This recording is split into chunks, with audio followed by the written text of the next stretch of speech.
Our hero was reading a novel about his kingdom that would be destroyed by demons after 100 years. And when he mocks this novel and throws it away, he's shocked to find himself transported into it to live out its events in the body of a weak prince whose brothers are trying to kill him so one of them can win the emperor's position. But he challenges everyone and becomes the strongest. The servant enters to the emperor carrying his special meal, asking him to eat, emphasizing that everyone is worried about his health and that he hasn't eaten anything at all for a long time. Emperor Agnes watches her and tells her that she is despicable. The servant is shocked by his words and quickly apologizes, telling him that she will remove the food from before him immediately and that she didn't know he wouldn't like it. Agnes tells her to calm down, adding that he wasn't talking to her, but rather meant the book he was reading and that this book is called the Book of Borsmere. He wonders indignantly how such a filthy book entered his palace library. The servant is surprised and asks him about the content of this book that caused him all this anger. He answers that it's a book that imagines the fate of the kingdom and his family 100 red years from now. He explains that the kingdom had entered into war against the Demon King and his army, but it refused to help the hero. So the kingdom and the ruling family were destroyed. Because of this, his family became famous for treachery and cowardice because they betrayed the hero and the world suffered because of them. Agnes gets agitated and says that the bastard author included so many details in the book as if he had seen the future himself.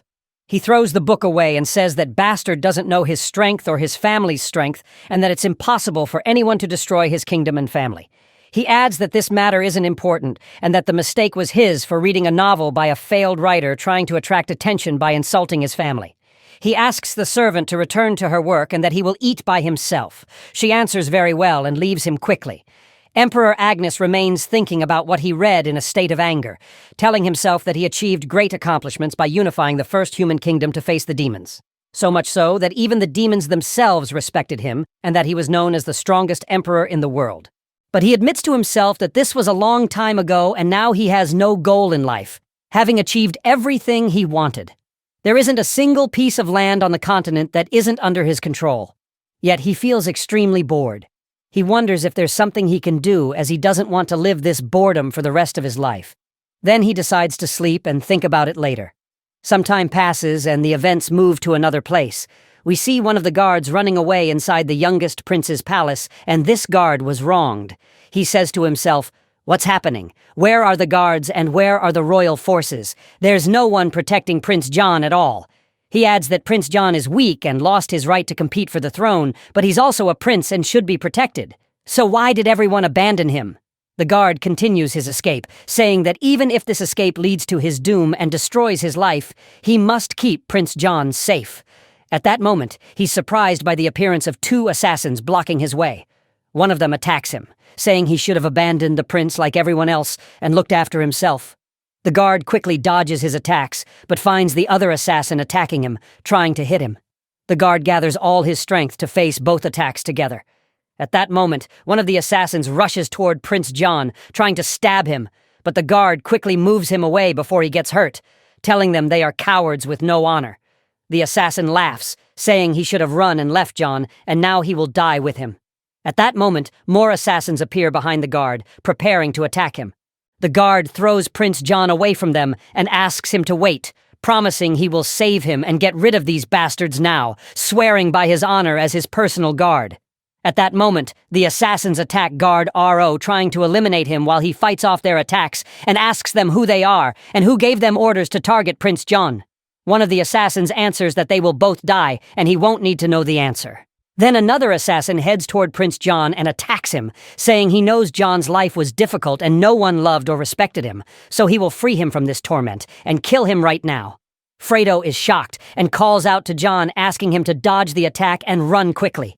But the assassin attacks him, saying he won't be able to escape, and it's better for him to die here instead of being an obstacle to them. John responds, "Shut up. You're not allowed to talk like that."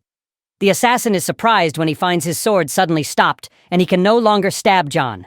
The head assassin asks him what he's doing and why he didn't finish him off and end the mission. The assassin answers that he's unable to move, and his entire body isn't responding to his commands. At that moment, John awakens and asks what he's doing here, then gets up and grabs that assassin's sword, asking if a lowlife like him really wanted to kill him. The assassin asks for help from his colleagues, screaming for them to rescue him quickly because he can't move. His colleagues rush to attack John, saying they will get rid of him quickly.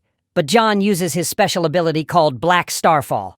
An enormous dark energy emanates from him, hitting all the assassins and eliminating them in one moment. Fredo was shocked by what happened, and asked John about the truth of what was happening, confirming that it's impossible for this to be the Prince John he knows. John answers him, laughing that he's indeed not his previous self, and it becomes clear to us that he's actually Emperor Agnes, who has been embodied inside the novel he hated so much. After 100 years in the future and before his family's destruction, Agnes kept laughing, saying that apparently things are over. Then recalls that in the novel he read, there were many of his family members who die in the future, including a very weak prince characterized by unstable magic and a frail body that can't even support itself. And when he failed to prove his strength in the throne struggle, he was completely isolated. Agnes watches Joan and says he would never have expected to be embodied in the most failed character and weakest member in the history of the family he belongs to. According to what was mentioned in the novel, Ja was supposed to die in the assassin's attack on his palace, but he saved him at the last moment. Agnes adds that fortunately he didn't transfer with just his soul, but some of his previous strength also transferred to Jian's body. Then he explains that his special ability that he retained from his past life is the Falling Black Star ability, and without this ability, he would have died in John's body due to his greatly weakened strength. Agnes examines his strength in John's body and feels that all his sensations and feelings are completely numb. Realizing that there's something different about John's character and that this boy had been suffering for a long time, Agnes says that if he's really embodied in the novel hero Basped, this means the last ambush isn't important because 3 years from now, the demons will attack the human world and the entire kingdom will be destroyed. Because of his family's betrayal of the hero was forced to fight the Demon King's army alone and lost. And the kingdom was destroyed shortly after. Agnes admits he doesn't know exactly what's happening, but he might return to his body and the real world at any time. So he sees that he must save this world first and will change everything here. He continues saying that the most important event in the near future will be the first battle between humans and demons 2 years from now, and he must prevent the division that will happen in the kingdom as a result of family conflicts so they can face the demons with integrated strength. He notices a problem that his body is currently very weak, and worse than that, the Black Star ability didn't transfer with its full power. So, its current ability is much weaker than the original. He wonders how a side character like him can save the world, finding it difficult to trust anyone here, and there's severe danger as he might die at any moment. Agnes feels his heart beating for the first time with fear and keeps laughing, saying he remembered this enjoyable feeling. Now he's afraid and feels tense, seeing that he's the weakest here, and there are many who want to eliminate him. Even the demons. Considering this the pleasure he sought throughout his life, John decides he should first cleanse his surroundings and search for the bastard who tried to assassinate him and deal with him. John leaves his room while inspecting the surroundings. Fredo is surprised and asks if he's all right.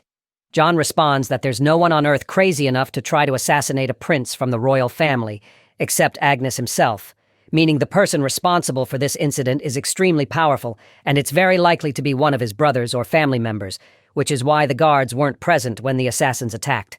John tries to leave the palace, but one of the guards stops him asking about his destination.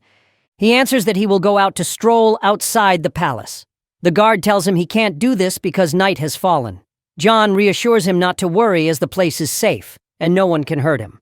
But the guard insists, saying they have clear orders not to let him leave.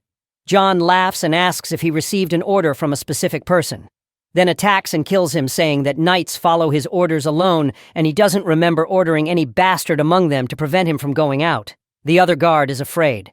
So he clears the way for John and assures him he will carry out his orders.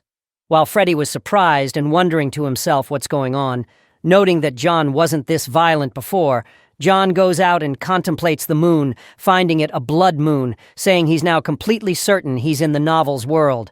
After that, all the guards in the palace arrive at John's location and ask him what he's doing and why he did that. John tells them that the attack wouldn't have happened if all the guards had been in their places, and accordingly, he considers all the guards here traitors except Fredo, mentioning that the punishment for a traitor is always known, and it's death. The guard captain asks him what's happening and why he killed one of the guards assigned to protect him. John answers that it's a stupid question and he will execute everyone because of their betrayal of the royal blood. At that moment, the guards were surprised and asked John what he meant by his words. He answered them saying that this guard was accused of committing numerous crimes like them, including neglecting his duties, insulting his master, and failing to follow orders. Latest being his escape from the palace during the attack, and because of that he had to be punished by death. Then he explained to them that he, as prince of the kingdom, had judged them all for treason, and that their fate was now death. He asked them if they had any confession or final wish before their execution. The guard captain became angry and said that the prince had discovered their betrayal and their participation in the assassination attempt, and this meant they had no choice but to act. He ordered his soldiers to draw their swords and assured them that they would get rid of Prince John in accordance with their orders. John was laughing and saying that this situation was entertaining, as no one in his previous life had ever dared to betray him. The guard captain attacked John, saying he would finish him off, but John continued laughing and told him that he had asked him to confess his crime before his death. But he hadn't done so, and instead added another crime. The captain told him to shut up and die, then attacked him with all his strength. But John easily dodged his attacks and responded with dark magic, saying he would add to his crimes, the attempt to assassinate the prince himself. He explained that it wouldn't make a difference because he would die anyway. The guards and soldiers were amazed when they saw this power and said it was impossible for the weak Prince John to have easily defeated their strong captain. And Fredo was shocked and couldn't believe what happened, saying this wasn't the prince he knew. Then John addressed the soldiers, saying he could eliminate them all as he did with their captain. But wounded dogs are better than new dogs, and they now knew their fate. And from this moment, they would obey no orders except his alone. Fredo and all the soldiers bowed before him, declaring their loyalty to him. And John was laughing, saying he hadn't felt this fear in his enemies' hearts for a long time. The next day, John began his training in the palace using his special ability, saying that if his calculations were correct, he would soon be able to raise the power of the falling black star to 1 star. At that moment, Fredo came and told him there was a guest who wanted to meet him. John asked him about her identity, and he answered that she was his fiancée, Priscilla. Then John remembered from the novel that Priscilla was an important character known as the Princess of Bad Luck, and he hadn't known before that she was engaged to John in the novel. Jane went to Priscilla to meet her, and she apologized to him, saying she didn't want to waste his time, and explained the reason for her visit, then said she came to ask him to break off the engagement between her and him, and she realized the timing was bad, but she was forced to do so and pointed out that if he objected, they could reach an agreement. John told her he wasn't interested and agreed to her request. Priscilla was surprised by his response and asked him what he meant by his words, but he left her and departed while repeating his agreement to break off the engagement and promised to send an official letter to her family and the royal family when he had the chance. Priscilla was shocked, wondering what was happening and why he agreed so quickly. And when John left, he was surprised by Priscilla's guards lining up in front of him, where one of them stopped him and asked him to return inside and apologize to Priscilla. John asked him what he meant by apologizing, and the guard answered that Priscilla was from distinguished nobles, and he shouldn't have treated her this way. John laughed, showed his boldness, then immediately gave his opinion on the guard's demand. Meanwhile, Priscilla was in her room wondering what was happening and why John abandoned her so coldly, even though he used to beg her family to let him marry her, and she felt that John was the one who broke off the engagement, not her. She decided not to let him reject her like this. So, if the engagement had to be broken off, she would be the one to do it. She left her room to call him and tell him she needed to talk to him. But she was surprised that Jian had defeated her personal guard and overcome him easily, and said in amazement that it was impossible for John to defeat her family's strongest knight, Grigo, without even touching him.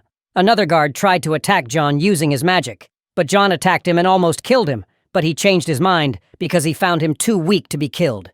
Then struck him with a dark aura that severely injured him.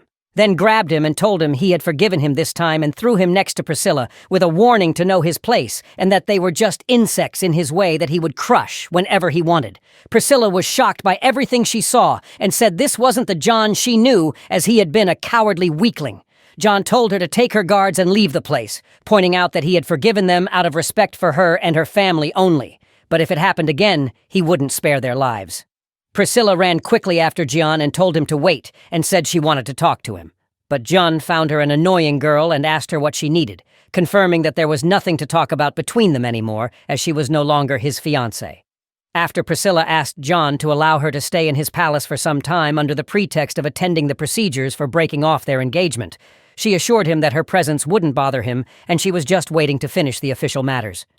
John initially answered with refusal, but then thought about it, wondering to himself what benefit there was in driving her away at this time, especially since he might use her magical ability to discover hidden enemies inside the palace who were difficult for him to identify. He finally told her she could do what she wanted and stay in his palace. So Priscilla was happy and thanked him, promising herself to investigate more about his new mysterious personality, as he seemed completely different from what she was used to before. 3 days passed, during which Priscilla was extremely annoyed. She had only seen John once, despite thinking he would have initiated conversation with her since he agreed to let her stay. She began wondering about the reason for his sudden change and about that strange energy he used to defeat the guards easily. She thought she had to discover his truth today and not allow him to ignore her anymore. She went where John was training with his soldiers and called to him, protesting his disappearance from her for 3 days. She asked him about the reason for allowing her to stay when he constantly avoided her. John stopped her, speaking calmly, and asked her to speak to him with respect befitting his position as a prince and her status as a noble, and reminded her that she was the one who asked to stay in the palace and he wasn't even obligated to talk to her. Priscilla was surprised by his words and promised not to bother him again, then left silently. As for John, he ignored her completely and asked his guards to increase the night security procedures for a full week, in addition to providing them with strong armor in preparation for any emergency. Another 3 days passed until a group of assassins began attacking John's palace again. John was sitting waiting for their arrival to confront them. While the assassin leader sensed the difficulty of penetrating the palace and noticed the intensity of the security, unlike what was rumored before, suspicions arose among them that they were walking into a tight trap. Suddenly, one of the assassins was attacked and killed without them knowing how it happened. Then the rest of the assassins began falling in the darkness one after another, and only the leader remained, who felt extreme fear and asked the attacker to reveal his identity. John appeared, announcing that he was the one who killed his companions and that his fate wouldn't be different from theirs. The assassin was stunned. He thought Prince John had hidden his strength in the succession battles and began trying to escape to inform whoever sent him. But John surprised him with a dark eagle attack and killed him, telling him he had initially intended to let one of them escape to inform their senders. But unfortunately for him, he decided not to be that dog. John continued inspecting the palace, certain that there were other assassins hiding within the walls. Suddenly, he heard sounds of magical explosions. So, he wondered what was happening, and remembered that among the assassins were mages, especially since Priscilla was staying in the palace, and she was also a mage. Indeed, Priscilla was facing one of the assassins with her magical attack and wondering about his identity and how he dared to attack a royal palace. Priscilla used wind magic to defend herself, but the assassins managed to repel the attack quickly and expressed their amazement because they hadn't expected a sorceress protecting John to be in the palace. One of the assassins tried to kill Priscilla using slicing magic and attacked her, saying he would finish her off immediately. Priscilla tried to defend herself with shield magic, but the assassin's dagger broke her shield easily, which shocked her and made her fear death. So she began screaming and asking for help. When the assassin was about to finish her off, he was surprised that his body stopped moving without knowing the reason, and while he was in shock, John appeared, attacking him with dark magic and killed him. One assassin remained watching what was happening. Overcome by terror, as all their old information about John was wrong, he was thought to be weak, while today he seemed strong with a terrifying aura. John noticed this assassin and asked him if he intended to attack or flee, so he chose the latter and ran away quickly, saying he wanted to stay alive. John expected this behavior and found it smart. Priscilla approached John and asked him about the reason for allowing this assassin to escape. So he answered that he had planted dark magic in his body to be able to track him to their base later, and he would now be able to reach them easily. John said threateningly, "Whoever chose to bother me should be patient a little, as I will visit him soon in a deadly visit in revenge for what he did." The next day, Jan started his day normally, and was thinking about the recent assassin incident, saying to himself that after that attack, his black star ability became as strong as 1 star, making him much more powerful than before. However, he was suffering from a serious problem, which was the weakness of John's body that was damaged by the internal magical forces, and he realized he needed to strengthen his body better than that. After a while, John moved to the guest room to meet his half-sister, Evelyn Agnes, who had arrived to talk with him. John described Evelyn as one of the strongest candidates for the position of emperor like him, and that her power was great to the degree that some compared it to the hero's power in the novel. among all his siblings. She was actually the closest to taking over the rule, as she was the only one who supported the hero in his battle against the Demon King and his army. While the rest of the siblings used that against her, Evelyn began talking with John, expressing her happiness at seeing him again, and that a long time had passed without them having a friendly meeting. She asked about his conditions, but he seemed reserved and asked her what she meant by her words. So, she told him she had heard about him being subjected to 2 assassination attempts in his palace during the past week. John replied to her, confirming that he was being watched by everyone, and that those who attacked him were a group of stupid amateurs like the ones she sent, and that he got rid of them quickly. Evelyn was surprised by his approach, and said that John had never treated her this way before. She expressed her sadness, confirming that the recent incident had affected him and damaged his psyche to the point where he no longer trusted anyone, not even his own family. She apologized, saying what happened was her mistake, and that it was her duty to be more careful about his safety. She suggested sending a full squad of her knights to guard him in the palace so he wouldn't worry about another attack, and promised to hunt down those who harmed him to the end. But John cut her off, reassuring her that he didn't need her soldiers. He surprised her by saying he was capable of protecting himself, and that he had personally chosen a group of knights to start training them to protect the palace. Then he asked her about the real reason for her visit, mentioning that he didn't believe she came just out of concern for him. Evelyn answered that she really came to check on him after hearing the news. Despite being very busy, she confirmed he was her younger brother, even though they had different mothers. She pointed out a problem waiting for him. He had reached the legal age for the royal family, which would force him to participate in the succession ceremonies soon. She begged him to withdraw from those ceremonies and everything related to succession for his own safety. John was puzzled by her request and asked why. She explained that her motives were fear and love, and said she wouldn't deceive him. If he participated in the ceremonies, she was certain he would fail and might even die. If he succeeded, enemies would multiply around him, and he wouldn't be able to withstand the tests given his weak skills compared to his siblings. She noted that even if he achieved a miracle and succeeded, his life would move to the 1-star palace with siblings whose only concern was the crown and throne. She believed his stay there would be short anyway. Evelyn released part of her power and threatened John with her star's ability, confirming that even if he passed the tests, he wouldn't survive more than a day. John examined the energies emanating from her and identified them as celestial sea stars, the ability that distinguished the royal family's children, the power of legitimate heirs to the throne, destined to rule. John laughed, commenting admiringly on Evelyn's strength and acknowledging she truly deserved to rule. But he added that she had only one problem, then released his power before her, revealing the fallen Black Star ability. He asked her, "What fool told you I was weak, or that I wouldn't be able to rule them all?" The events then shifted to Evelyn, returning to her palace, surrounded by guards who greeted her at the entrance. The guard captain asked why she returned with all the soldiers who had accompanied her. She told him that her brother John refused to receive them all, which surprised him. Evelyn confirmed she didn't know the reasons, but was convinced of one thing. Her little brother had changed so much that she no longer knew him, and began wondering if he had been like this from the beginning. She also mentioned the strange and mysterious power Jian had shown, confirming it wasn't the celestial sea ability specific to family members, and that it was completely different from all the powers she had seen before. She asked the guard captain to increase the number of guards around the castle and plant a spy to continuously monitor John, as she wanted to know everything happening around him at all times. Later, the head servant went to John, telling him with a smile that Evelyn loved him so much that she was sending him a gift like this to care for and protect him. John was amazed when he saw the gift from his sister. This is a ghoul's heart. Anyone who absorbs it will gain the power of a 1,000-year-old ghoul. John realized he could greatly increase his strength through this heart, and felt happy that he hadn't entered into conflict with his sister, Evelyn, and that her admiration for him had reached the point where she supported him with such a precious gift. Then he remembered Evelyn's celestial sea star, and said it was very powerful and closely resembled the black star he possessed. He wondered if his family had also inherited the black star, while thinking that no one else could use this ability even if they were from his family.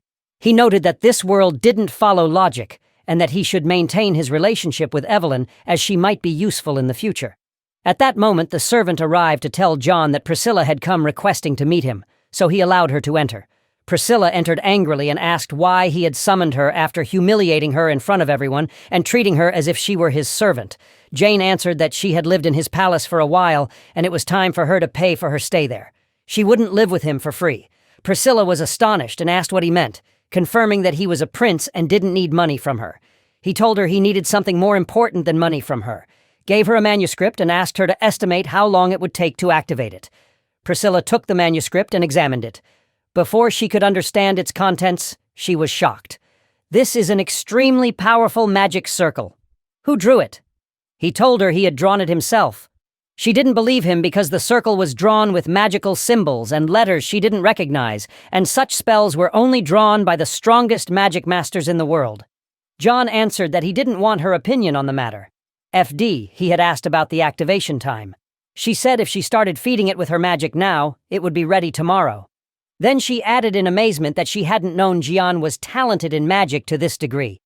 And from her analysis, the circle was a detection spell aimed at forcing something to appear. She promised to start implementing the circle, but wanted to know his purpose for it, describing the magic as strange. John told her he intended to use it for hunting, and that he had people he needed to get rid of. The next day, Jian gathered all the servants and guards in an emergency meeting in the palace training yard. The maid, Lenny, asked the head servant, Sean, about the reason for the meeting.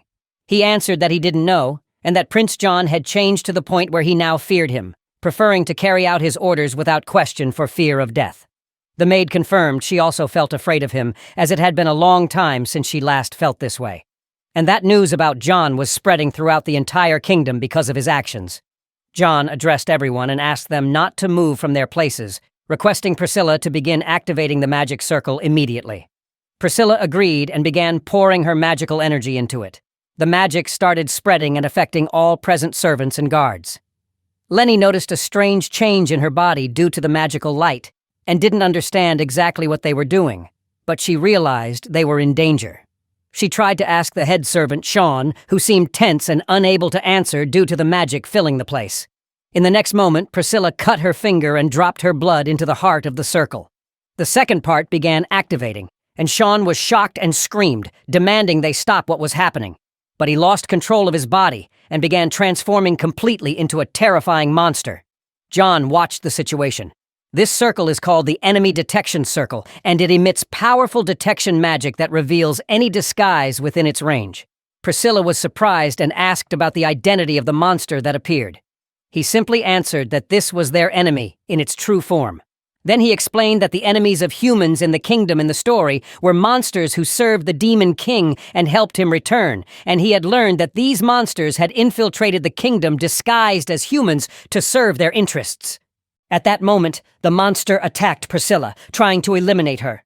She called out, asking why it was attacking her and not John, who had exposed it. The guards intervened to protect her and announced they would fight the monster. John said it was natural for the monster to attack Priscilla, known as the Unlucky Princess, since her family's blood was described as evil blood, and monsters greatly preferred it. He pointed out that according to the story's events, the monsters would capture Priscilla in the future and take her as a blood source in their kingdom, keeping her tortured between life and death for her entire life, which is why she was known as the Unlucky Princess. The guards tried to confront the monster, but to no avail. Even the weakest types of monsters easily surpass 6 ordinary men in strength, and facing them is nearly impossible for any human without special abilities. John kept watching and telling himself he would have to intervene personally, as he didn't want trouble or chaos in his palace right now. John moved to the confrontation area, facing the monster himself. Priscilla was shocked and asked why he was risking his life. He was a prince and wasn't supposed to endanger himself. At this moment, the monster attacked John with full force, laughing and threatening to eliminate him. John didn't hesitate.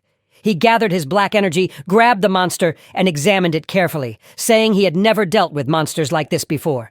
It had 2 hearts. While the monster tried to hit him and push him away, Jian attacked again, provoking it with mockery, asking if it was afraid. The monster screamed, "Shut up! What kind of magic is this? How did you force me to appear?" "This is a strange power I've never seen in my entire life, even among monsters." "Then who are you really, Flay?" It swore it knew Prince John well, and that this young man was definitely not him. "My identity isn't important. What matters is that you're my enemy and you're going to die now." The monster screamed that it hated deceivers, swearing that if it defeated him, it would take him to its kingdom for interrogation, then threatened that he would regret this insult. John replied mockingly that it was just a trivial monster to him. He gathered the black star energy and used shadow magic to easily block the monster's attacks, which amazed the creature. Then John expressed his sarcasm, saying it wasn't strong, and he had warned them from the beginning. Then he launched the shadow spear, which dealt fatal injuries to the monster and eliminated it completely. John was thinking that if his ability hadn't developed to 1 star, he wouldn't have succeeded in the confrontation. He needed to restore his full powers and continue strengthening his body. He also thought that ordinary human bodies might not be able to handle the black star at full energy. He noticed he had destroyed both hearts and the monster's magical center, so it could no longer send information to its companions before dying. At that moment, a large number of panicked knights entered the palace courtyard. A knight named Alex stepped forward and introduced himself as being from the White Lion Squad, saying he had come to protect John. He asked what had happened, and John learned from them that these were the guards Evelyn wanted to plant in the palace. John told them nothing had happened worth their concern, and that he himself had eliminated the enemy that appeared without calling anyone and hadn't needed help. Then he pointed out that they shouldn't storm his palace again without his permission. In another scene, we encounter one of John's brothers, one of the major princes. His assistant arrived and told him there was a problem at John's palace. The prince was surprised and asked for details because the assassins he had sent there failed, despite John's weakness. His assistant replied that there was news about another incident unrelated to the assassins, and spies close to the palace spotted massive dark magic appearing inside it. They tried their best to understand what happened, but all their spies in the palace were eliminated, and even the servants became afraid to speak any information.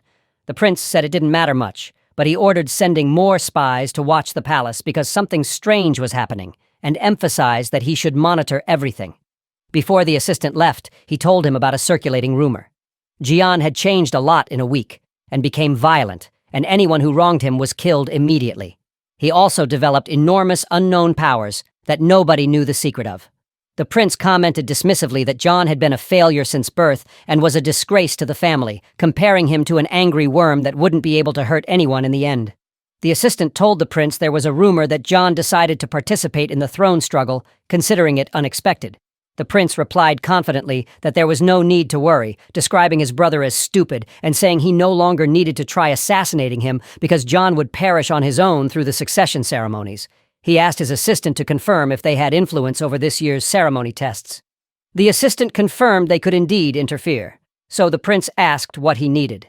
He replied, laughing, that he wanted to make John's coronation ceremony a fun party, and they would make sure John never came out of it alive.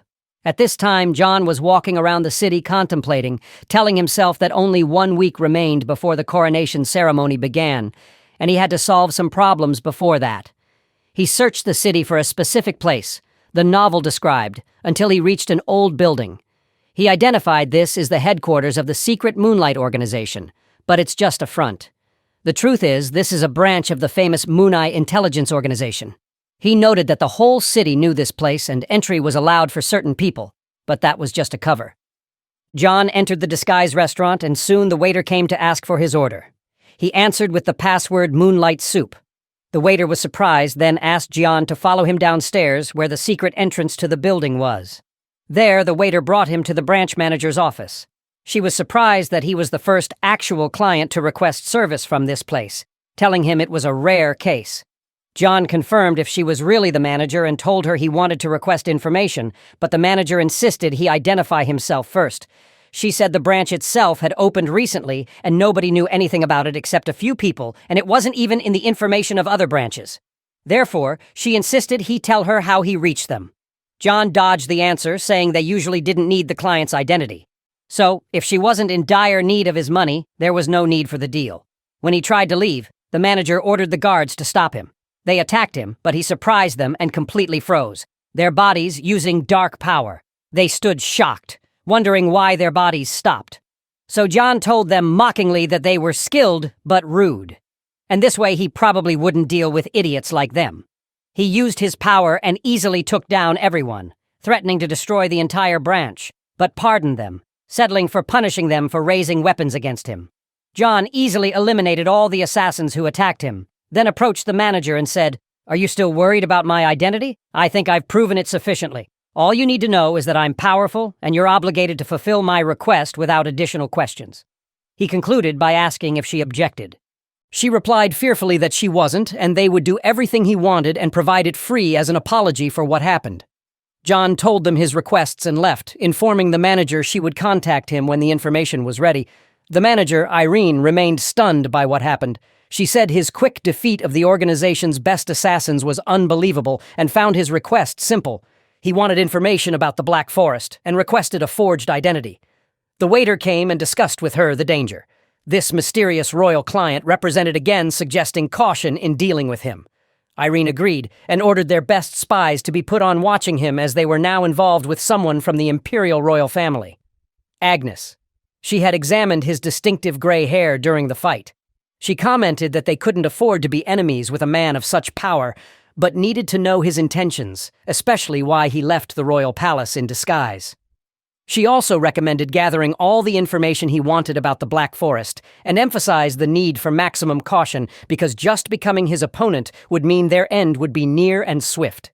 The waiter agreed to Irene's orders and said he would immediately start gathering all necessary information and send spies to monitor John and uncover his identity.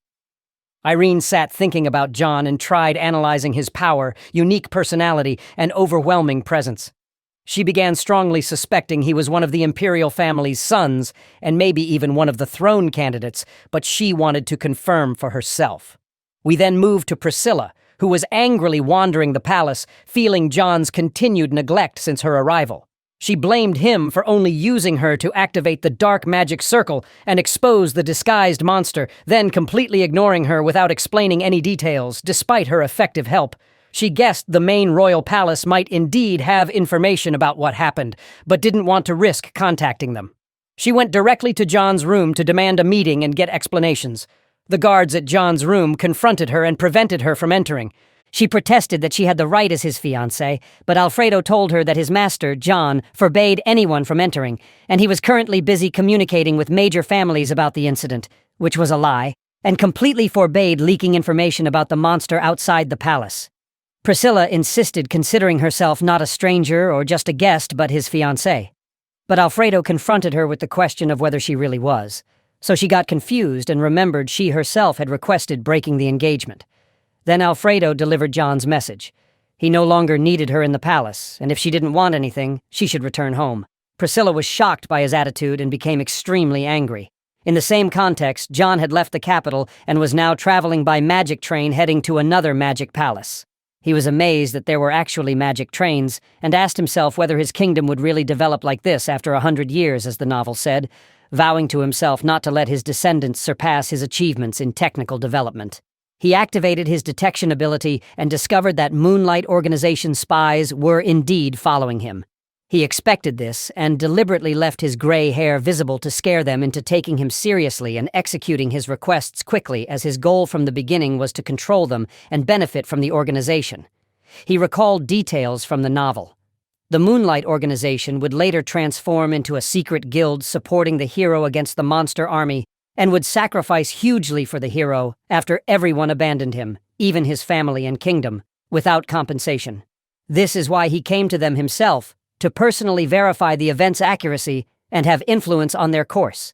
The train employee announced to everyone they were approaching Rowan City, so John prepared to get off. When he stepped off the train, he thought about his need for a new assistant. Finding that the Royal Knights didn't have sufficient talents and training them would take a long time. He decided to use his future knowledge and the novel to choose a worthy assistant, as he knew that person would be here in Rowan City. John entered the city and watched it carefully with extreme alertness. He was certain he was in exactly the right place and time. He knew from the novel that every month there was a harsh religious purification event for the city's residents, and this particular month, the city would be destroyed after the purification incident, and the destruction would originate from the Black Forest, which alone held the secrets of the residents' true identities.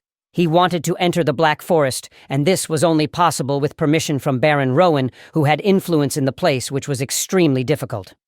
John went to the security station, and there used shadow energy to summon the spy watching him, threatening her to come out immediately or be killed.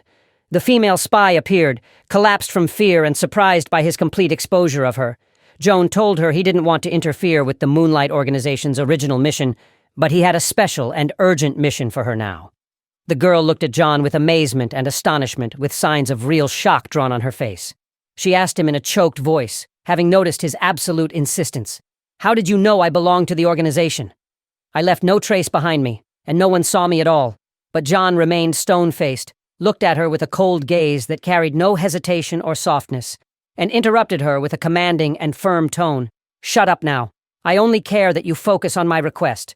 What I'm asking of you is much more important than your loyalty to that little organization of yours. Gather every possible piece of information about the mercenary recruitment competition that will take place at Baron Rowan's palace. I also want to know everything about those people in the city who bear a lion's head tattoo containing 6 stars. All the details, names, locations, and even their old secrets." The girl's eyes widened more, and she got confused as she replied, stammering in a tone full of worry. "Sir, I don't understand exactly what you're talking about. Information this precise about the tattoo? Why those people specifically? I have no idea about the meaning of what you're asking me." But John didn't care about her justifications or attempt to understand, and interrupted her again as he turned his back to leave. "Just carry out the order as I requested from you." Meanwhile, the events shifted to Baron Rowan's palace, where Ryan entered to see her father with determination and strong resolve in her eyes. "This is our only chance for survival. This is my chance to free this people from the grip of those bastards who call themselves the Purifiers. They're the cause of the city's corruption and our people's pain. I must act." The Baron, his worry increasing, asked her, "But how will you get rid of them when they possess the power that has maintained the city's balance for years? Your ancestors, who had the ability to use the seal's power, failed at more than just containing the demon's evil." Ryan interrupted her father, showing extreme anger. "Enough talk about ancestors. All you do is sing the praises of past heroics and forget your people's suffering today. If our history really matters to you, why do you let the Purifiers control us like this? How many times have they made us suffer?" Then she left him extremely angry and spoke to herself. Always the same talk about the ancestors who saved the kingdom from evil. But he forgets that the Purifiers doubled the people's suffering compared to what they saved them from. Ryan headed to the training field, and her teammates' gazes followed her in silence. Having noticed her tension, one of her teammates approached looking curious and asked in a low voice, "Ryan, why are you so agitated today?" Her other teammate, Ragno, immediately intervened mockingly. Obviously, she fought with the stupid old man again. When will she give up her stubbornness and listen to some wisdom? Actually, I don't listen to anything that comes from him. Lean, one of the friends, intervened, trying to calm the situation. "Ragno, speak respectfully. You're talking about Baron Rowan, owner of the land we stand on. Whatever your differences, you should respect him," Ragno replied stubbornly. "He still puts his family's interests above everyone else's good. That's the real reason for our problems." Lion tried to control the discussion. "Stop arguing. This won't help us with anything." Ryan tried to change the subject and asked them about the mercenary recruitment situation. "Have you found someone strong who deserves to join our ranks?" Ragno answered mockingly. "You can watch the applicants yourself. Most of them are just pathetic bastards. Their presence in any battle is completely worthless." Lean confirmed what Ragno said. "He's right. We're wasting our time with these weak numbers. No one among them has caught attention so far." Ryan felt disappointed and didn't think everyone would be at this level, but she turned to Hart and asked for his opinion, so he answered confidently. "Actually, there's only one person I think isn't like the other mercenaries. Since he entered the arena, I felt he was special. I suggest you watch the arena. He's there now." So, all eyes turned to the arena where the mysterious mercenary Ipan was disguised so no one would recognize him because of his hair color. All the mercenaries gathered inside the arena while everyone was watching Ryan and her group in amazement, and some were whispering to others, "This group is dangerous. There are some of the strongest hunters in the northern region. What brought them here?" As for John himself, he was watching the place with his sharp gaze and spoke to himself. "The purification ceremony is about to begin. If I don't move quickly, the city might end up destroyed, just like in the original novel." But he finally noticed Ryan's presence and said with hidden joy, "I finally found her, this legendary girl who will one day be one of the hero's most important helpers. She's the owner of the rare talent that appears only once every 1,000 years. In the future, she'll be known as the strongest spear user ever and owner of the heavenly spear, but she hasn't matured yet. The Great War hasn't begun. I must take advantage of her appearance during this period for my benefit and make her join under my banner. The referee suddenly announced on the field, "You get ready. Your match will start right now." John got up and prepared with calm steps and entered the arena amid looks of surprise and whispering among the audience. At this moment, John's opponent appeared, called Rio, a terrifyingly famous criminal, his name known to all the city's residents and neighboring cities, but no security forces dared to arrest him because of his tyranny and savage strength. Rio stood defiantly and looked at John and said sarcastically, "You're weird. Listen carefully. In this trial combat, we're allowed to kill each other, so you'll remain the first victim today, and I'll make sure you have an unhappy ending." But Jen didn't bother to respond to the challenge and said indifferently, "Won't you stop chattering and finally start fighting? This duel is very boring." Rio got angry and said sharply, "You should have withdrawn before it was too late, but you'll pay the price for your stubbornness. You'll regret it." And he launched a violent attack using his spear, shouting, "I'll make you an example for anyone who thinks of opposing me." But John watched the situation with inner calm and said to himself, "Any physical attack in this world always carries strong points and weak points. If I use the strong points, I can stop him simply. And by understanding his weak points, I'll avoid damage. Unfortunately, Rio's power is too weak for me to even need to use my special ability, Black Star, against him." Then, John began dodging Rio's attacks with unexpected lightness, avoiding all strikes with amazing ease. John dodged Jan's attacks with stunning speed and incredible agility, then muttered to himself in a tone mixing boredom and confidence, "Very weak attacks like these aren't even suitable for training. Impossible to hit me or bring me down," as he launched a lightning-fast counterattack, focusing great power in one strong and precise strike, which knocked Jan down and threw him far from the fighting arena to crash to the ground with force that raised dust around him amid everyone's shock. John then stood over the arena with calm confidence, saying to himself in an audible voice that was almost mocking, "Really? This is a waste of time!" One of them shouted in amazement, "Impossible!" He defeated him with just one strike. "We've never seen power like this." Everyone was shocked by John's strength. They thought he was just a strange, unknown beginner, but he proved in one moment that he possessed skill and power beyond their imagination. Even Ryan and her group kept exchanging glances while in complete amazement. In the viewing corner, Hart was watching John with great interest.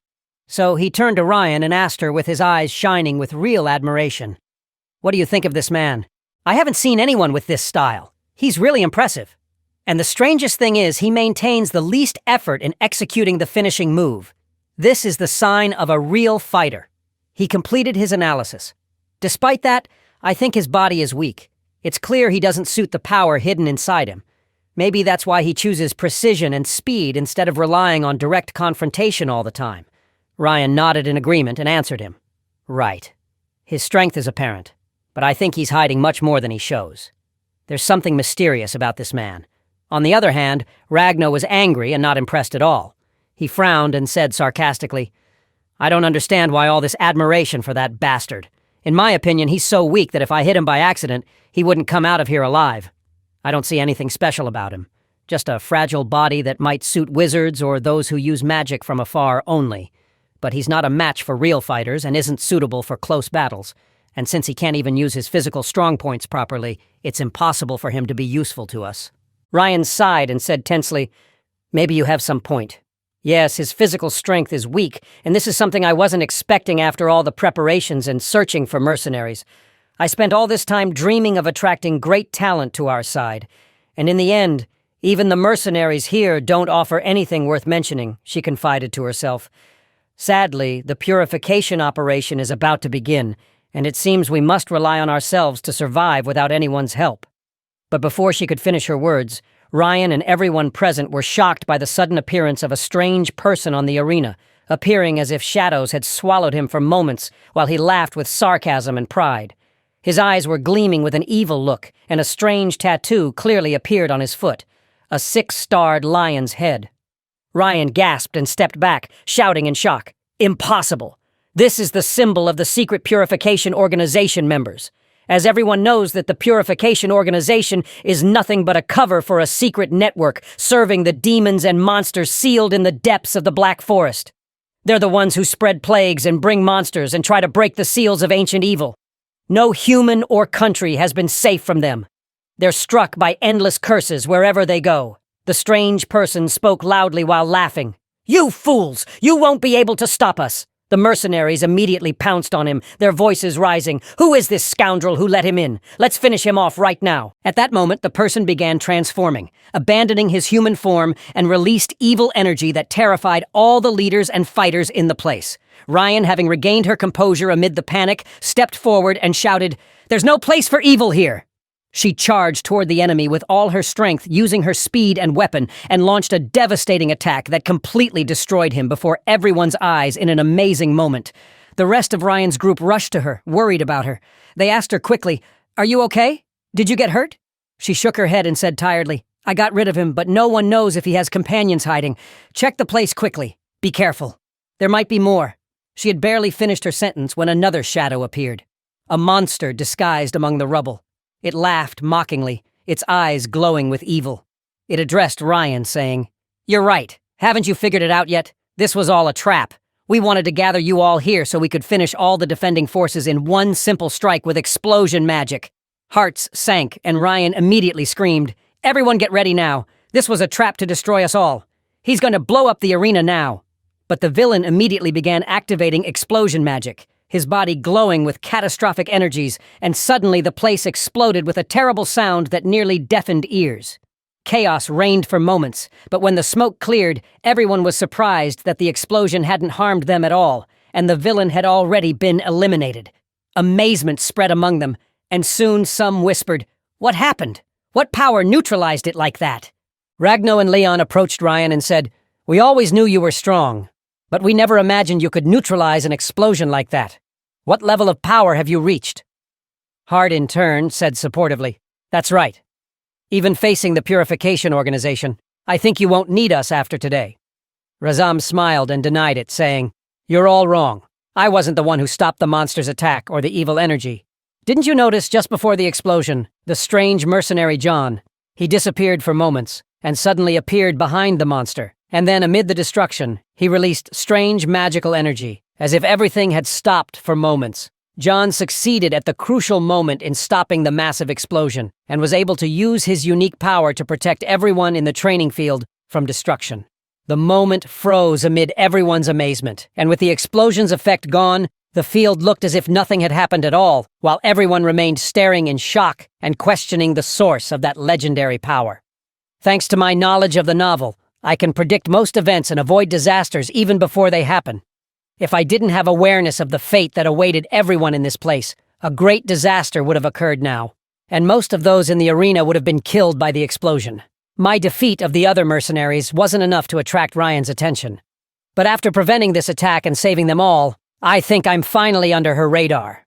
Events passed quickly, and a day after that incident, Ryan gathered all the people who passed the elimination test from the mercenaries and stood before them with a serious look, saying, "From today on, you'll be one team with me. We'll face a dangerous raid and need solidarity. Our next goal is to subdue the Black Forest and eliminate the demonist threatening our city. So, I want you to get to know each other now. You're my colleagues from this moment." John kept watching with interest. Everyone chosen for Ryan's group. Realizing that all her main team members were already present, and with them also the girl Kyla and her companion Nomni, who had come to the test secretly, and were famous northern mercenaries as well. His attention was also drawn to another girl named Siri, as she was the only one who stood out with clear strength and was officially chosen from the mercenary gathering. He looked at her and examined her carefully, noting that she was hiding real power behind her calm features.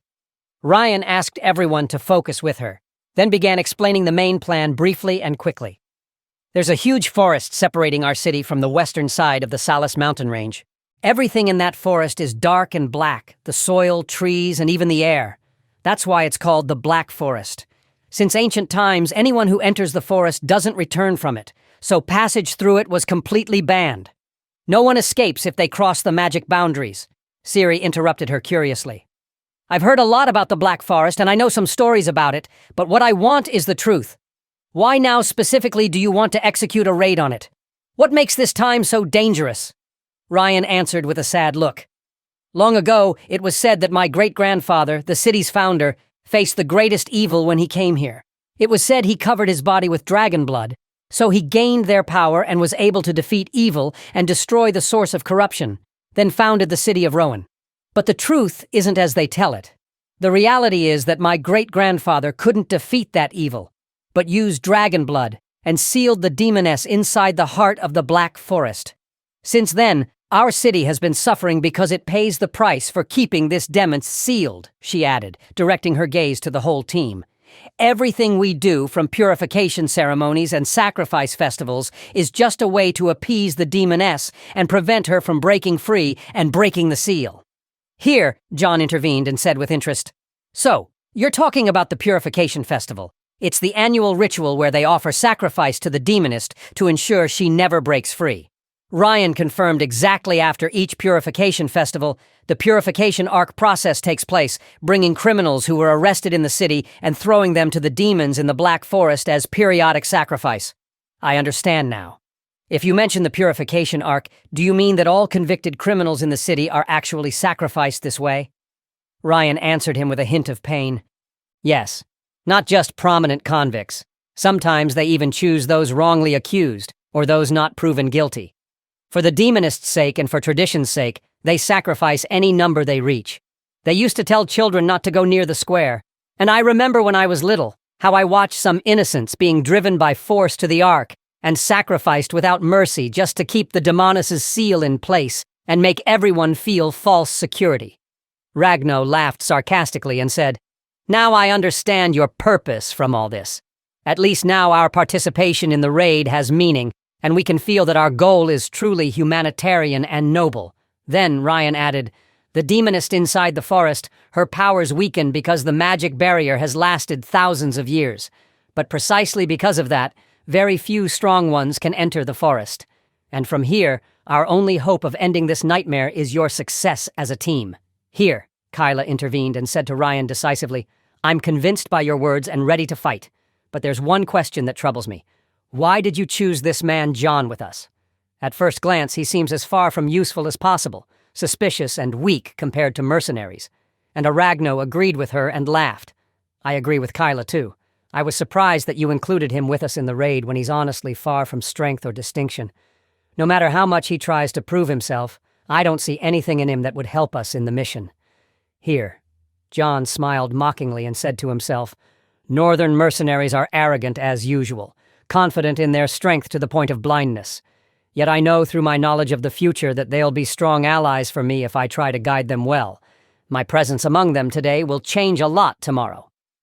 Although the number of Northern mercenaries participating in this mission was only 5 out of the original 7, Ryan stepped forward with confident and steady steps, her eyes contemplating the faces gathered around her and her tone inspiring confidence. "I know well that John hasn't shown his strength or clarified his capabilities in front of you so far, but my intuition doesn't fail. I have great certainty that he'll be an influential element in this raid." Ryan's words had a strange effect on the group, especially Ragno, whose features changed from surprise to disapproval. His eyebrows raised, and he seemed like he couldn't believe what he was hearing. As for John inside, he was thinking, "It's clear that Ryan is still hesitant like the rest of the members. She actually saw a glimpse of my power, but she's not convinced enough. More importantly, she hasn't revealed anything about my power to them so far. So, she definitely hasn't fully trusted the Northern guys yet. And I also think she realizes that what happened with the attempt to breach the palace training field wasn't coincidence at all, and that there's a traitor in the group who helped the organization's group from the inside. Actually, I know who that person is, but I won't expose him right now. It's important that I let Ryan learn and rely on her own cleverness and intelligence to discover him herself. This will benefit her and make her stronger later." Ryan cut through his train of thought and called out firmly to everyone present. "Come on, everyone. Calm down a bit and focus on our main goal. We're going to talk seriously now about the Dark Forest. Let's study together how we'll enter it, which route might be safer, and review the plan step by step." John preferred isolation and went to train alone with his dark magic. That heavy black aura spread around him as if it would swallow the place. Tree leaves trembled under the effect of his magical waves. Even the soil seemed like it wanted to flee from him. After feeling that the entire area had become saturated with his power, he suddenly pulled everything back, and the magic disappeared in one moment, as if it had never been there. He whispered to himself in a voice barely audible, "Just one star. That's what's restraining my power and keeping me always weak, unable to unleash what I actually have." The technique I'm thinking about is very powerful, but the price is that my body will almost collapse if I use it against one of the 7 brothers' mercenaries. And the real problem is, they're no longer my most dangerous enemies in the story. There are stronger and fiercer opponents coming after them. So, I need to quickly reach the 2nd star. Suddenly, while lost in his thoughts, a strange girl appeared before him. "What's this? Your energy is very strange. I haven't seen anyone in years who could move shadow magic with this mastery. How do you control it and release it by yourself? I really want to know all the secrets of your power." John was surprised by her sudden presence and looked at her cautiously. "It's clear you're not an ordinary person." "Important question. How did you get out of the seal? I was sure the seal hadn't been broken yet. You really discovered my identity this quickly." "You're a special person, just as I expected. But listen to my advice. If you really want to stay alive, don't enter the dark forest with Ryan and her team," Jan asked with genuine surprise as curiosity began to stir in him. "And why? I'm surprised that you're suddenly here. Why specifically are you warning me?" She laughed and said in a calm tone but full of threat, "The answer is simpler than simple. I won't repeat this again. If you enter the forest and ignore the advice, I'll eliminate all of you myself." She quickly disappeared as she had appeared without any trace, and John remained smiling calmly, the laugh never leaving his face. The demonist herself came out to threaten me. I couldn't waste an opportunity like this. It's clear that my actions are making the story's events change more than I thought. But it doesn't matter.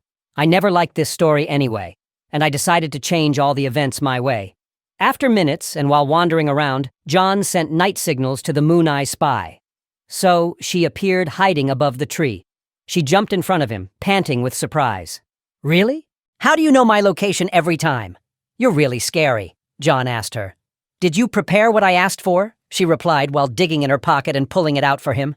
"The rare thing you want, a storage stone of the highest level exactly as you described. I brought it to you with great difficulty, and because of that, you'll pay more. Seriously, the mission was almost impossible. But what are you planning to use the storage stone for anyway?" He took the stone from her and looked at it with a meaningful smile and said, "Surrender." She looked at him with confusion, filling her face. "Surrender? What are you talking about? Even when you exhaust me, you don't explain a single word." John left her without giving any more details and simply said to her calmly and briefly, "You'll understand soon." The spy hesitated, trying to explain his behavior to herself. "Every time he treats me like I'm a servant, doesn't even talk or tell me how he'll act. I'll just say I have to report to the manager." After that, John headed to join the rest of the group, and they all set off walking carefully as they prepared to enter the dark forest.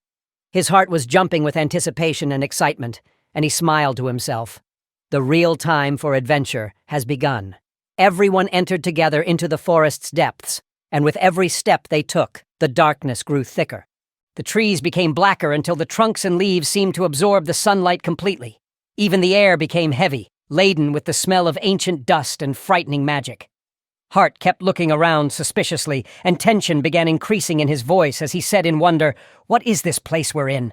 The whole forest looks cursed. This is impossible. The kingdom itself should have come and sent the strongest knights and sorcerers to save us from what's happening here, not us.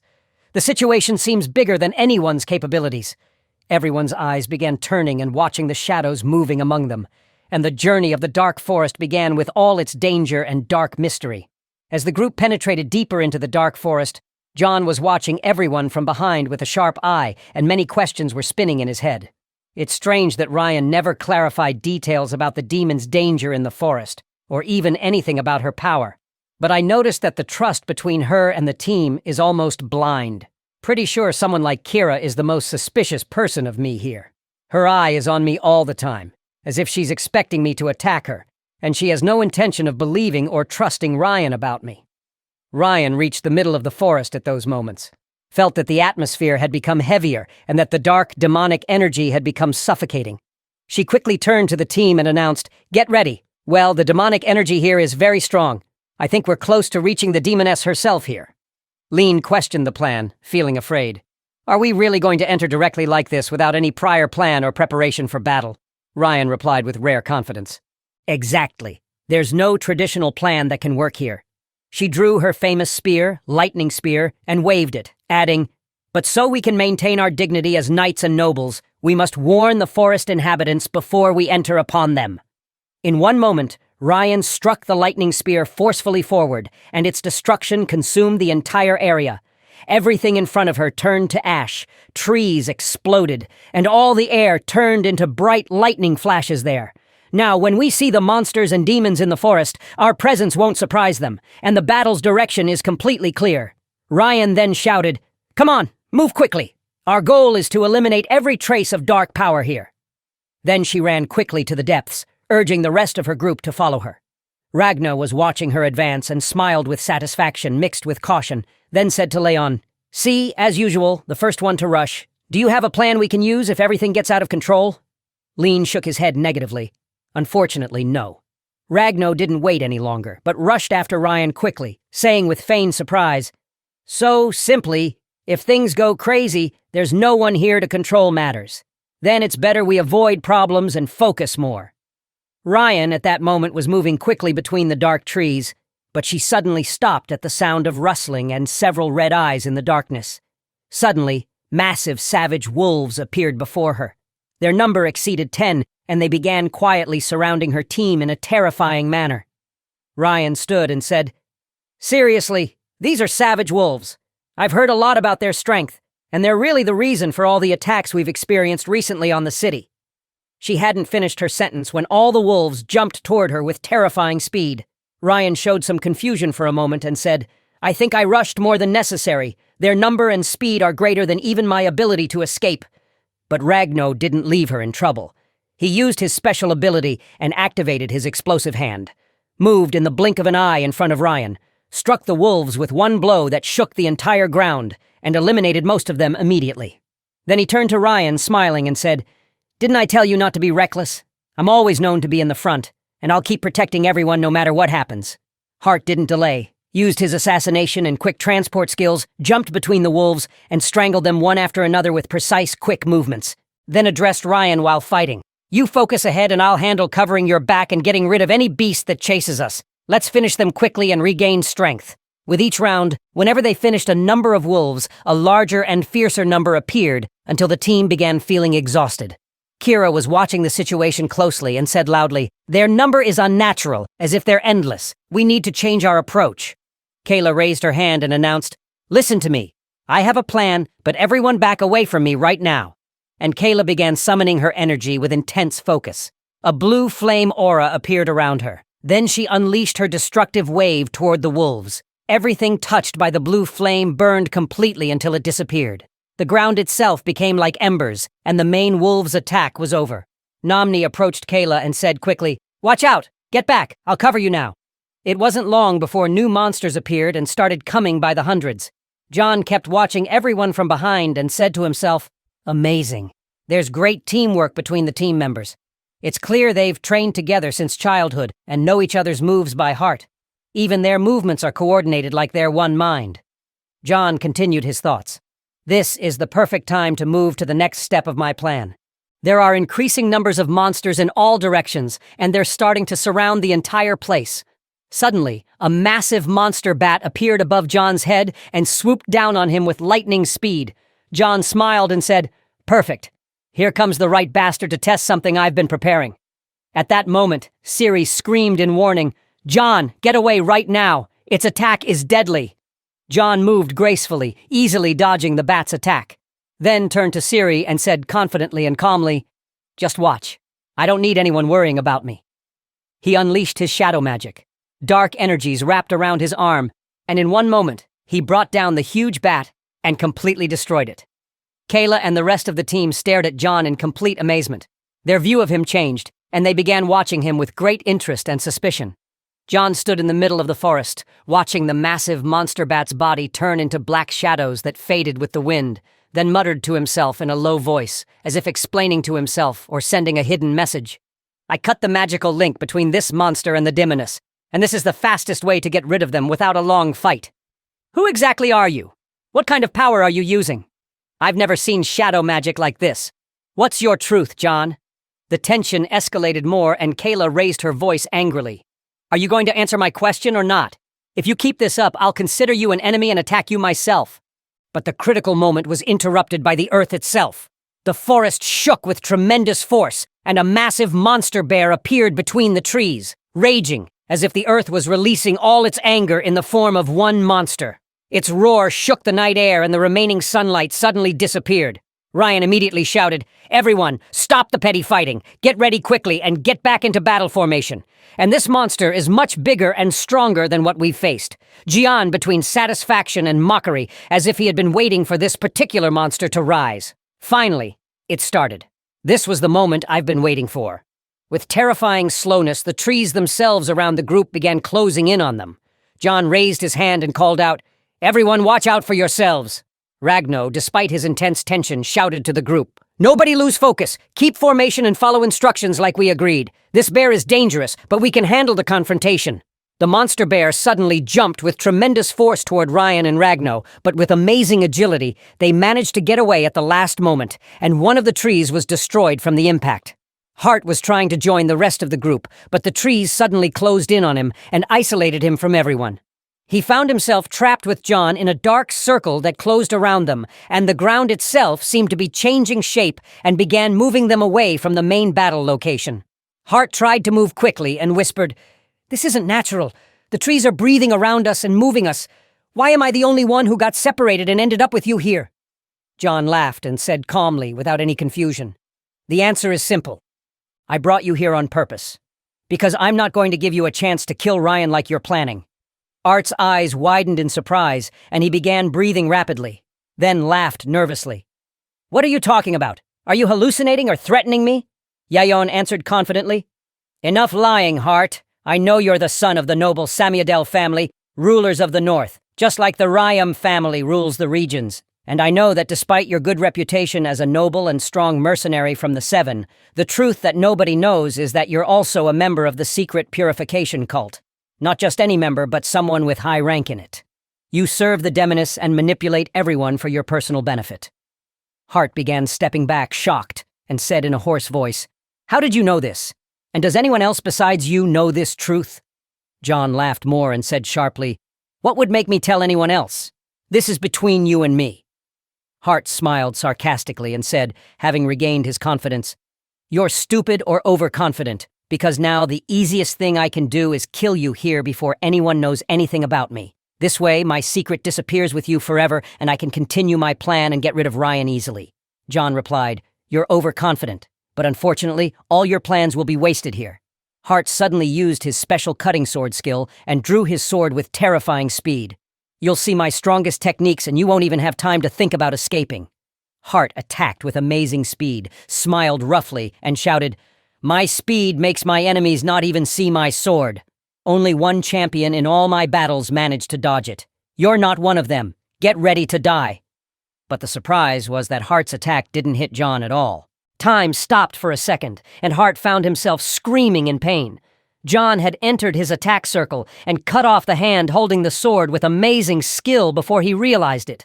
Hart fell to his knees, screaming in pain, saying in amazement, How did this happen? Why didn't my fastest strike hit you? I didn't even see a glimpse of your attack."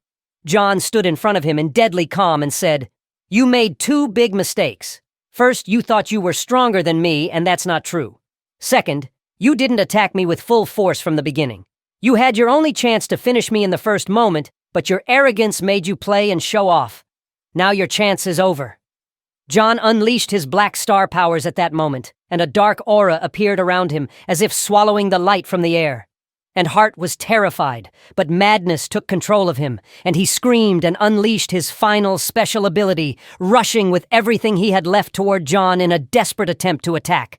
Hart rushed with his attack using his special ability Mooncutter and shouted with a voice full of pride and confidence, "I'm attacking you with my special ability Mooncutter, and no matter how strong you are, you won't be able to survive this attack." He was laughing sarcastically and asking John, "What will you do now? You'll meet your end today without doubt." But John was facing the situation with calm and steadiness. He looked at him with eyes full of mockery and said, "You're repeating the same mistakes I told you about." He unleashed his Black Star ability. His magical energy spread everywhere around him, and he countered Hart's attacks easily. Then added, "I asked you not to underestimate my power, but you're truly stupid." Hart was amazed by the scene and said with his mouth half open, "This is impossible. No one can deal with my attack." In a flash, John moved in front of Hart, approached him, and said in a cold, focused tone, "But when I told you about your betrayal, you should have realized there's a huge difference between our powers, and then you should have used the opportunity to escape." John's magical energy unleashed at that moment with full intensity and attacked him, managing to deliver a fatal blow. Hart was shocked, and signs of death began appearing on him as he said in a weak voice, "Even if you kill me, you won't be able to stop our plan because execution has already begun." Jan replied with quiet confidence, "Don't worry. I know everything about them and about the hidden members like you, and the moment they move, I'll destroy them one by one."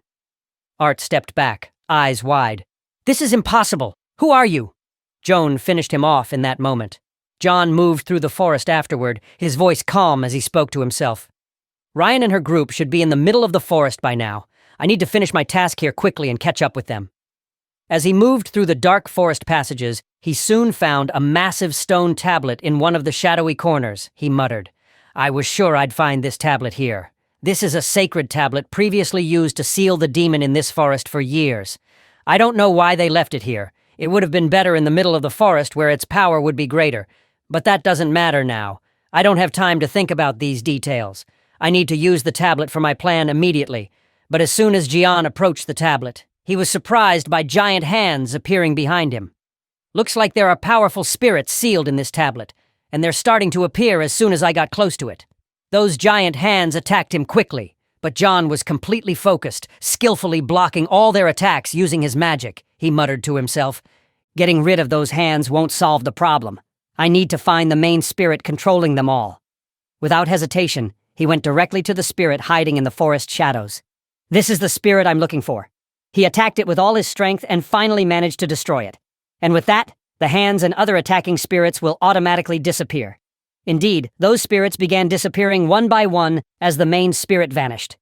John approached the sacred tablet again, his eyes full of seriousness and determination. According to the story, the hero party is supposed to use this tablet in the future to seal the demon known for evil. But of course, if I let them do what they want, the seal will be far too weak. That's why I need to intervene myself now. He began merging his magic and ancient magic circles with the tablet. This will make the seal much stronger.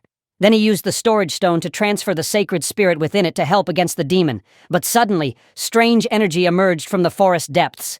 Looks like the event I was waiting for has finally begun. He quickly rushed to where Ryan and her group were advancing through the forest. Hearing their tense argument, Ragna was asking them, "Are we still going to advance further? We should have rescued Hart before coming here since we're spending all this time," Kyla replied firmly. "Stop the worthless talk now and continue your mission. We have plenty of monsters ahead and need to deal with them," Ryan told them. "We need to move to a deeper point in the forest. I'm sure we'll find the demon and her sealing stone there." Ryan was tense, wondering to herself about the demon's power they would face, but she didn't know any real information about that power. But Siri suddenly intervened and stopped in front of them. "You better not continue on your path. There's great danger ahead of you," Ryan asked her. "What do you mean?" Siri told her. "I sense enormous demonic energy ahead, and I assure you that you'll all die if you advance any further." Suddenly, the forest began closing in on them, and the trees blocked all the passages. Ryan was shocked. "What's happening? Why is the forest trapping us like this?" At that moment, the demon suddenly appeared before them, a being wrapped in darkness and dread, and approached them. "I've been waiting for you for so long. You wasted a lot of time." Ryan was terrified and whispered, "The evil has finally appeared." But the demon was puzzled by Ryan's words. "Do you mean me by the evil one? I really hate that title." She approached them and added, "Why do you call me evil? I was just achieving my goals. Just like each of you has your own goals you strive for," Ryan shouted to her team. "Get ready. We'll fight her now. She's still newly freed from the seal, so no doubt her power hasn't fully returned yet." Ragnall was amazed. "I can't believe this is the powerful demon that was imprisoned in the forest," Ryan replied. "I was sure it was her, the sealed demon. I was able to sense her presence, but she's very weak now because the seal hasn't completely disappeared yet. Then she asked everyone to attack the demon immediately. Come on, we need to attack her now and finish her off." But she was shocked when Ragnall fell in front of her after receiving a fatal injury, collapsing beside her and dying instantly. Ryan was stunned. What's happening? Who attacked him now? The demon didn't even move from her spot. She began checking her group members only to discover they had all been killed by Lion himself. Kyla was shocked. What did you do? Why are you attacking your friends? Have you lost your mind? Ryan was stunned. This is impossible. Lion was laughing and moving away from them. You're all so stupid. I don't have friends at all, and my only loyalty is to the beast that rules this forest. Then he approached the demon, revealing his tattoo. I came to your place as I promised you, and I must fulfill my promise to serve you and free you from this place. Ryan was amazed. Impossible. Lion belongs to the purification cult. How is that? I don't understand. Lion told the demon, I punished the scoundrels who invaded your forest intending to harm you, and I also brought you Ryan, granddaughter of the hero who sealed you in the forest so you can finally get your revenge. Ryan looked shocked. What are you talking about? We're friends. We should be more than family. We grew up together since we were 3 years old. Lion ignored her and told the demon, the hero's granddaughter is now at your mercy, and you'll be able to get revenge on her for the injustice. You suffered from being sealed in the forest by her grandfather. The demon spoke to Lion. You're right. I don't like this girl. She seems stupid and unaware of her true power, but still, why did you kill my prey? I don't like sharing my meal with anyone. Lion was surprised by her question. What do you mean? I got rid of them to protect you. That's my duty. But the demon attacked him with her magic and killed him instantly. I hate stupid followers like you.